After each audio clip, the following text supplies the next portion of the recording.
Hi, this is Ralph for the Prineville Chess Club, and I got a little bit of time while I'm at work here today, so I'm going to play a bot. And I signed in just a little bit ago, and they've had these for a while. I don't know what the gimmick is, but we have pirate bots, rule the bots. Oh, that's just how the bot systems work.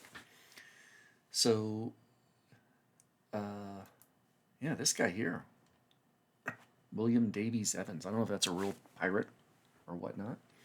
1850. I'm going to give it a shot. So I'm going to play white. Captain Evans. Let's go for it. Now they got these cool little skull and crossbone pieces. I'm going to go with e4. I like this color scheme though. Okay, this is a Scandinavian opening. Yeah, Scandinavian Defense. Okay. I'm going to go take. When the queen comes out, that's part of it. The first thing I'm going to do is challenge the queen. Okay, that's a little unusual, I think. Maybe it's unusual, but I can certainly develop and challenge the queen again. And this is a legitimate opening. People, I think really good chess players do play the Scandinavian. However, I think many of them don't necessarily consider it one of the best defenses for black. But there's a great chess YouTuber, John Bartholomew, and he's like an expert at the Scandinavian. And so he promotes it and plays it quite a bit and talks about it and explains it. Lots of good educational content on there. Well, I feel like I can keep making this queen move, right? So this is also my first time playing a bot this high up in the evaluation. So I'm assuming they won't make the same kind of crazy blunders as some of those other bots, that are like sub 1400 and stuff like that. But I feel like these are weird moves because black has not developed anything and white can keep developing.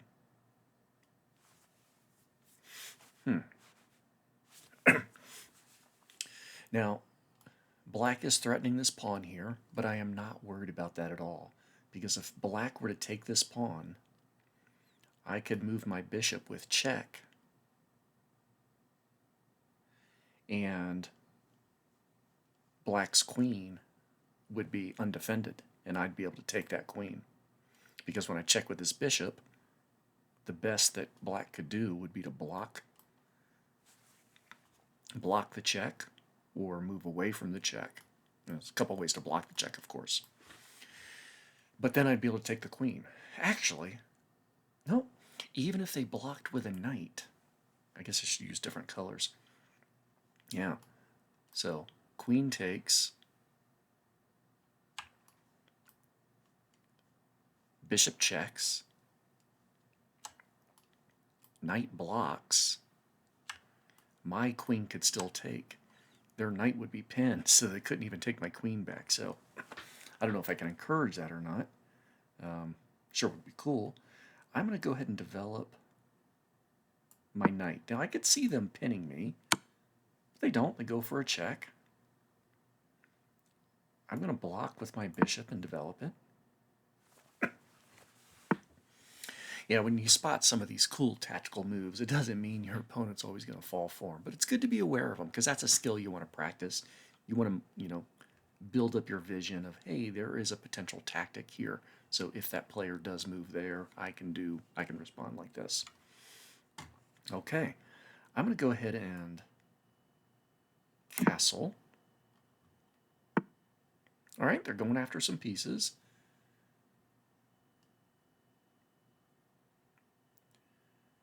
You know what? I don't want to lose my bishop, and I don't want to move it quite yet. I'm going to go ahead and take this knight, and they'll take back with a queen. And, boy, I just want to keep challenging this queen. I'm going to push this pawn, keep forcing him back.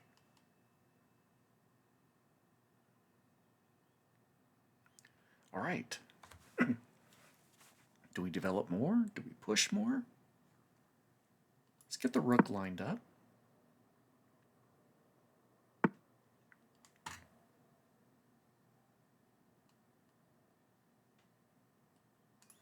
I'm going to threaten the queen again. Maybe this is the way pirates play chess.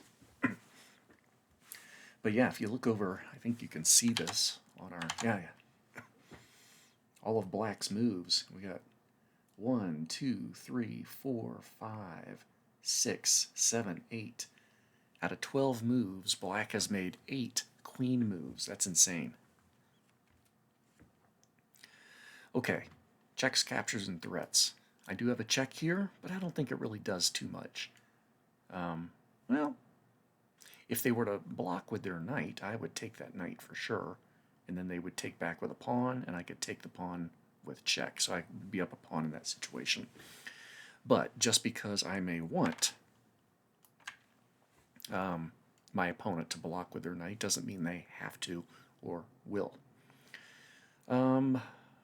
So what would I enjoy the least? I would probably enjoy it the least if they blocked with their pawn.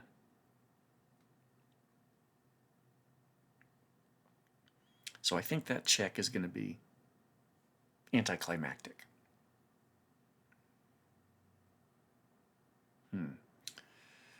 Pretty soon they're going to push my knight away, but I can move it when that happens.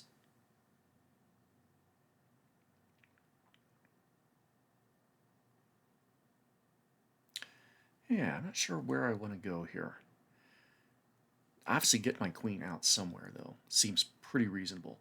I'm going to put my queen over here and look over at this square and their rook.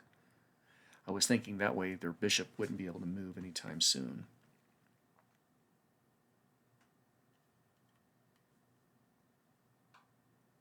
Okay, they're threatening to take my knight.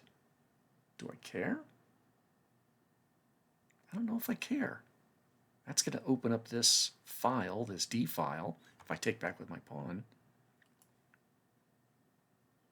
Yeah, I'm going to line my other rook up here in the center. Okay, they want to trade. I don't really want to trade. I like all my pieces here.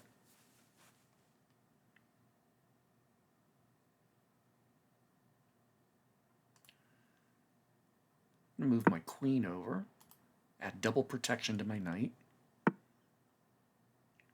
Okay, they're threatening a rook. I don't think I'm bothered by that.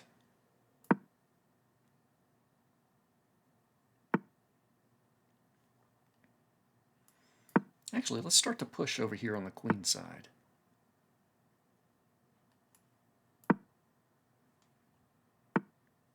Oh boy, that's pretty aggressive.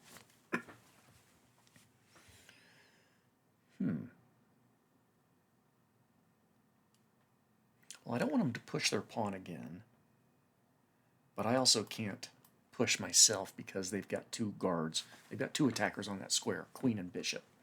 So I really can't push because they can just take my pawn.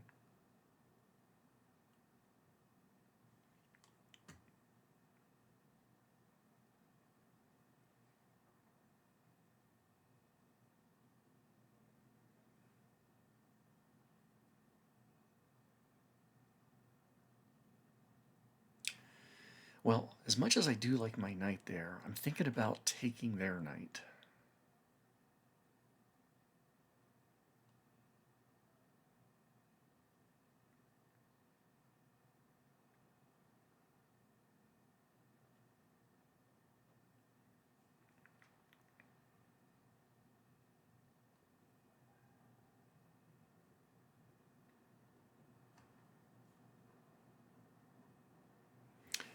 I still don't want to do that. Okay, I'm going to push my pawn just 1 square.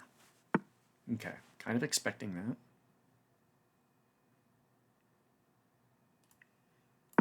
I'm going to offer a queen trade now.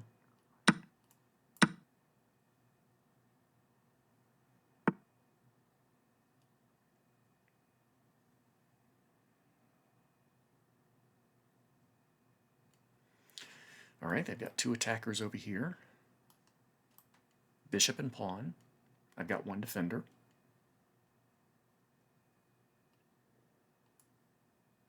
I'm going to close this up. I'm okay with that. Gosh, what do I want to take back? I've got options. Take back with a bishop.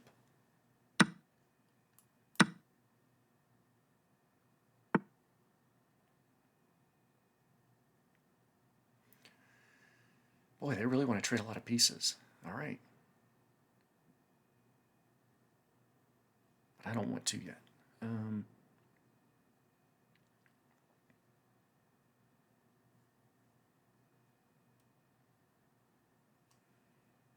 going to push over here. I'm not bothered by this. My bishop is defended.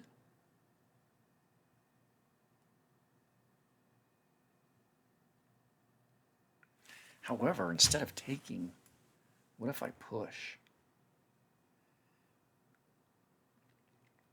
Because then it's going to be able to crowd out their bishop even more.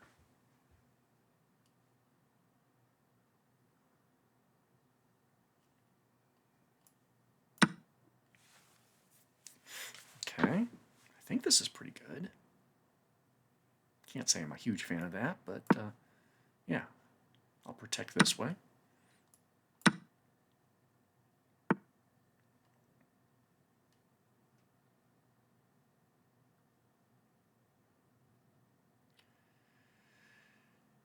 Now, we do have a pretty good pawn situation here. Let's see, I've got 6 pawns. They have 6 pawns. However, notice my pawns are on dark squares, and they have a light squared bishop, which means their bishop is going to be unable to get to my pawns. Whereas my bishop is a light squared bishop. Their pawns are on light squares, which means my bishop can go after their pawns. So this is kind of the difference between a good bishop versus a bad bishop. And where you place, or where your pawns are placed in relation to the square color bishop that you have certainly plays a role.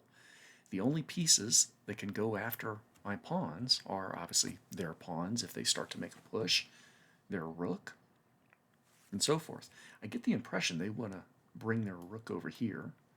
I'm going to start to take more space and protect my dark square pawns.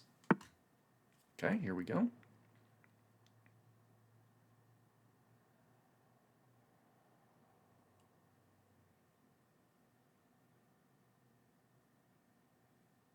I don't want them to push and block the light squares.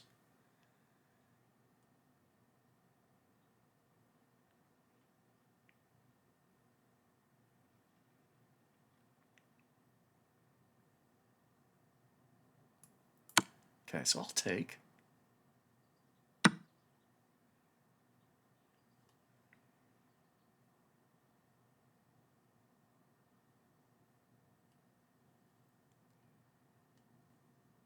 Bring my king out.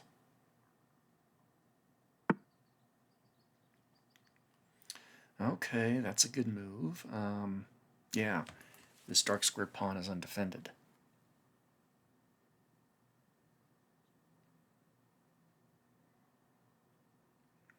Darn.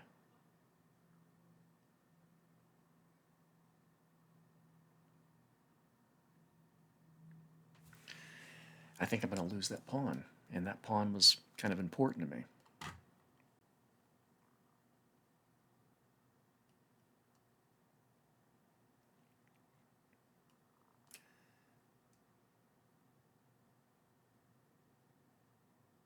I'm going to see if I can sacrifice this here. I imagine their pawn is going to take, or push, that works too. But maybe I can create a little bit of space.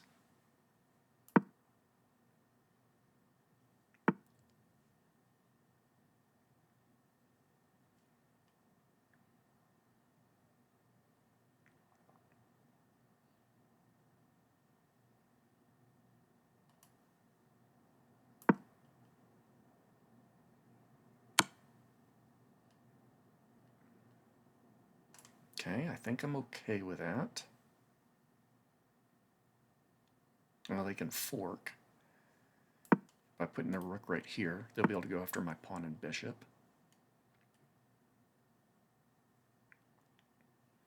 Man,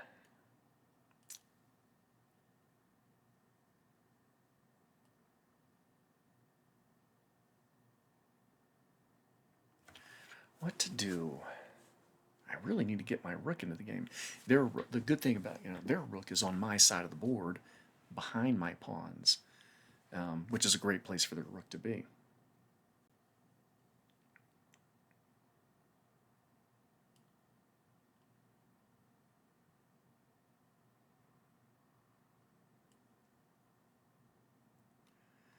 All right.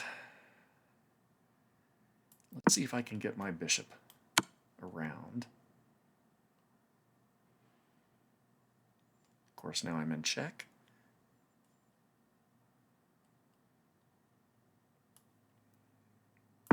Stay on a dark square.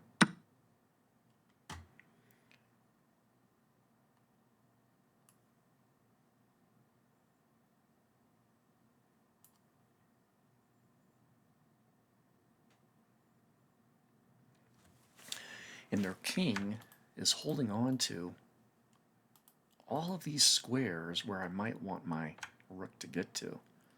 Let's see. I'm going to try this. I'm going to bring my rook all the way over. See if I can...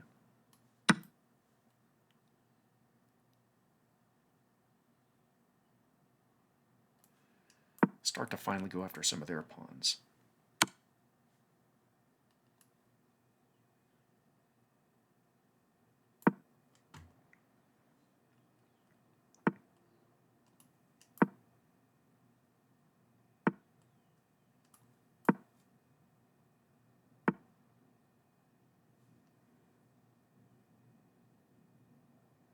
Okay, I don't want them to fork with my rook.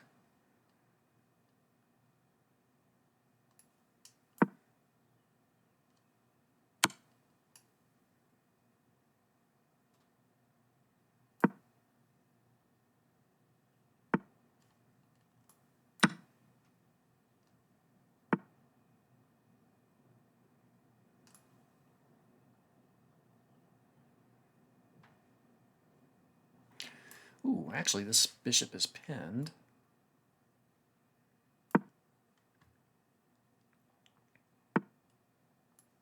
Still pinned.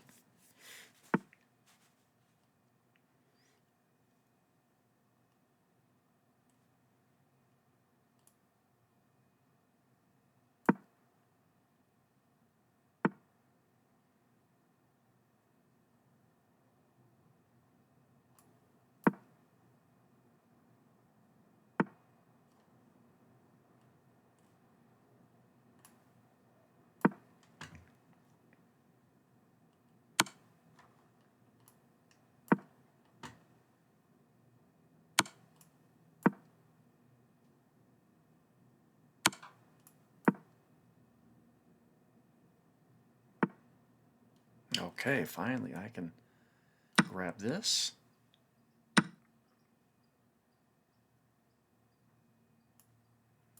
And start to go after some pawns.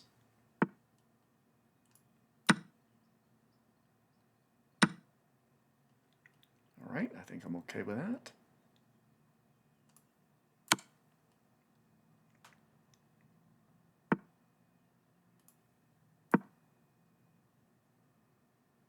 Ooh, could they sack? I was wondering, yeah.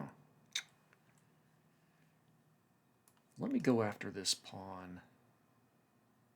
How do we want to do this?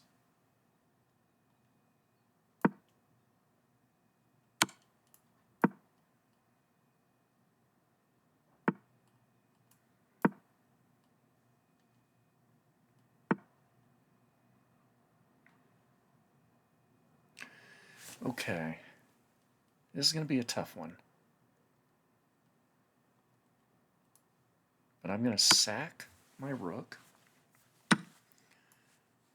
deflect their king away, take their rook, and I'm going to see if I can circle around. My bishop and pawn are locked in, so there's no rush. But I want to see if I can grab their pawn. I think I should be able to.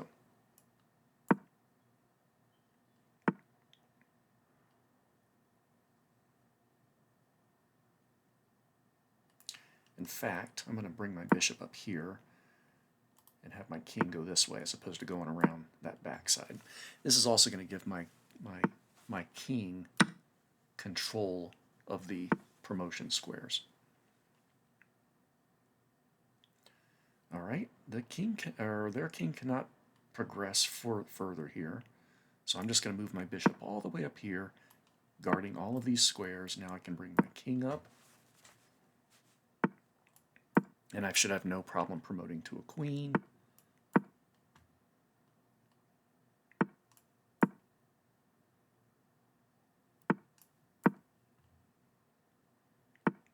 As long as the king has a move, stalemate's not an issue. So when I promote to a queen, the king can easily move away.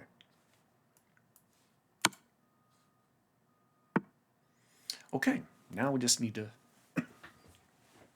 checkmate, which should not be too much of a problem. We want to kind of limit where the opponent's king can move to, and with a queen, it's usually easiest to just kind of get them pushed up against one wall. Doesn't matter really where, but just against a wall. So I'll start off by a check here. And with each move, you want to make sure that you're either checking the king or you're moving your piece into an area where the king has at least one square they can safely go to prevent stalemate. And yeah, I'll start to bring my king in. And I'm kind of ignoring my bishop for the moment. Okay, I'm going to reduce the space that their king has. Again, I'm going to reduce the space, and I'm looking to make sure that the king has a couple squares to go to, at least one. Now the king is against a wall, so I'm going to move my queen all the way up here. So now the king can only mess around in these few squares. And I'll bring my king in. Their king will have to go back and forth.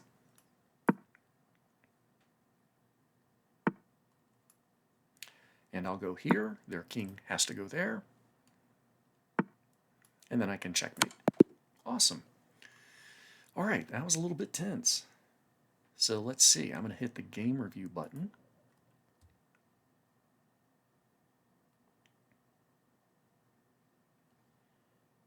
Kind of curious how that graph is going to look. Okay, similar accuracies for me and the bot, 77%. If I look at some of the specs here, 0 blunders, a couple of misses, so I missed some better moves, captures, and things like that. 9 mistakes, 33 best moves, and 3 great moves. Awesome. My opponent had 5 great moves, though.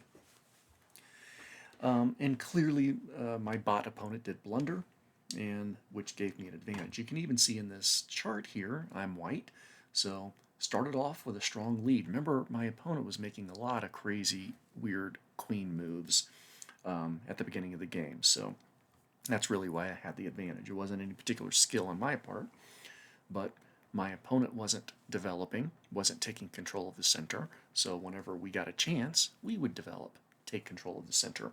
And if we could threaten their queen, tempo their queen along the way, even better. However, I made some inaccurate moves. Black stopped making silly moves, and black definitely took the lead. And then a blunder by black gave white the lead, and it looks like I made if not a blunder, I made a couple of mistakes, and that brought the game to even. White was in control. Game went to even again, and then finally near the end, white had control. So I'm just going to run through the analysis board real quick here and just hit in. Yeah, I can see. So white obviously was doing pretty good. I'm looking at all the white moves. We don't get our first inaccuracies and potential mistakes until moves 16, 18, and 20.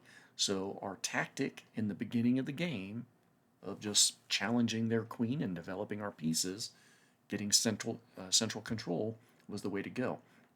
But clearly, once we start to get around moves 16, 18, 20, that's where I started to falter. Let's check these out. I'm going to kind of go a little bit fast here as we move through some of these. Okay, they didn't like my rook move to protect this. Okay, well, this rook didn't have a lot of options. So my rook is being challenged by their bishop. If moving to e2 is not the preferred move, okay, is it back over to f1? All right, makes sense, I guess. I kind of like it being centrally aligned with their king, but maybe centrally aligned with the queen. Now, again, I'm not looking over at the engine line yet. I'm going to look at those in just a moment. But if it's not rook f1, is there a better move? And just because your opponent is threatening your higher valued piece doesn't mean you have to move that piece away. Well, I can't grab this bishop. I can't take the bishop. Do I have a counterattack that's even more powerful? Maybe I do, and I think I'm starting to see it. Of course, if what I'm seeing is true, this would probably be recorded as a miss, not a mistake. Because if I brought my bishop to g5, threatening their queen, where is their queen gonna? Is their queen trapped? Think about it. If my bishop is on g5, where does their queen move? If it takes my knight, I take with the pawn. It can't move to any of these diagonal squares because my bishop is guarding those. It can't move here, protected by the knight. It can't move here, protected by that bishop.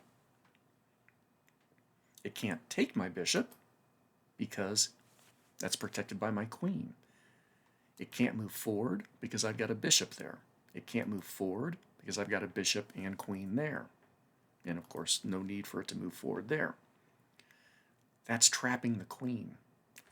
When you find a decent move, a good move, is there better? So I don't think it was a rook move at all. I'm thinking bishop g5 is the best one. And if we look over at the engine line, sure enough, bishop g5. White already has a very good advantage here, but that would have been even better. Bishop g5. Next, knight takes d7. Okay, this on a similar vein, knight takes d7 threatens the queen, so they have to react to that before they can worry about taking my rook. So in this example, a counterattack would have been a better response than moving my attacked piece out of harm. Okay, and that is a takeaway that I know I had on a previous game that I played just the other day, where counterattacks were the better option instead of moving a piece away. Got to remember that. Counterattacks as a defensive move.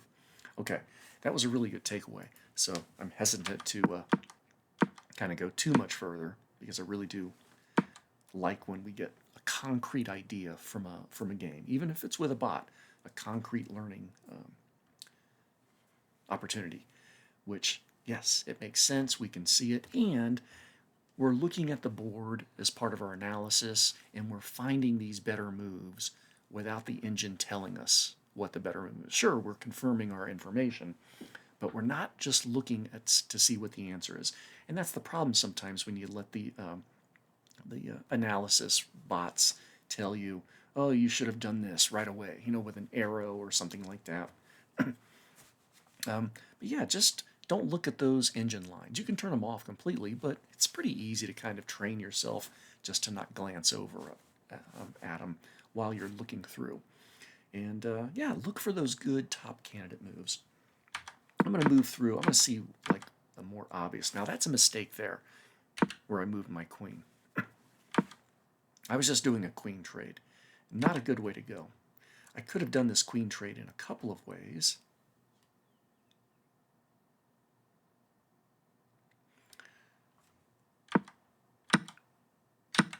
Wonder why I didn't just move forward. Well, I wanted to keep an eye on this knight. But I suppose I could have moved here, but that doesn't do anything for me. Is a counterattack still a better option?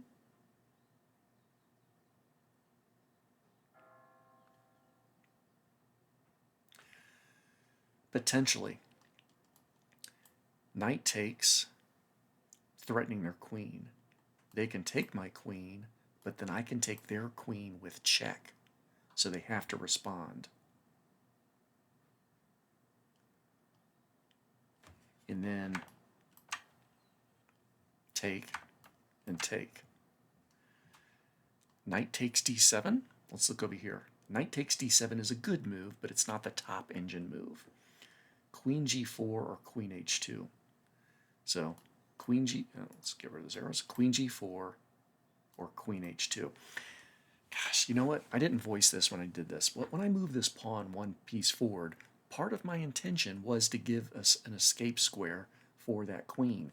But when the time came, I thought my queen was just going to be too compromised in that little space. Although it can move over here. Because I was kind of thinking, oh man, what if they bring their bishop out? And then I'm going to have, it's going to be pinned. Not that I wouldn't have opportunities there too. This pawn could be pushed to guard that. So yeah, I'm a little disappointed. Yeah, queen h2 was in my mind. Now queen g4, okay. Instead of moving here, I could have moved here. Queen g4. Does that allow them to do certain things? Take. That's good for me. Because then we get this. Queen takes. They seem like they're up, but oh yeah, I could double attack their queen with a bishop. Oh, actually, that's not a good move though. There's something better.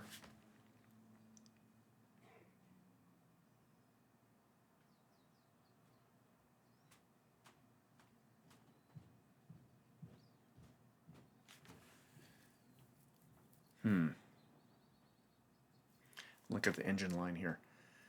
Bishop h6. Okay, discovered attack. It's kind of the same thing, but my bishop d4 was not the way to go. Discovered attack. Queen is being attacked by my rook. Queen has to respond. But I guess no matter where they do respond, I will soon have options to fork queen and rook. Okay. All right, yeah. Enjoyed that game. I'm going to get back to work. But yeah, so that was a good one. And I'm looking forward to playing more of the higher ELO bots because I think that's where we're going to start to get some really interesting learning opportunities. Take care.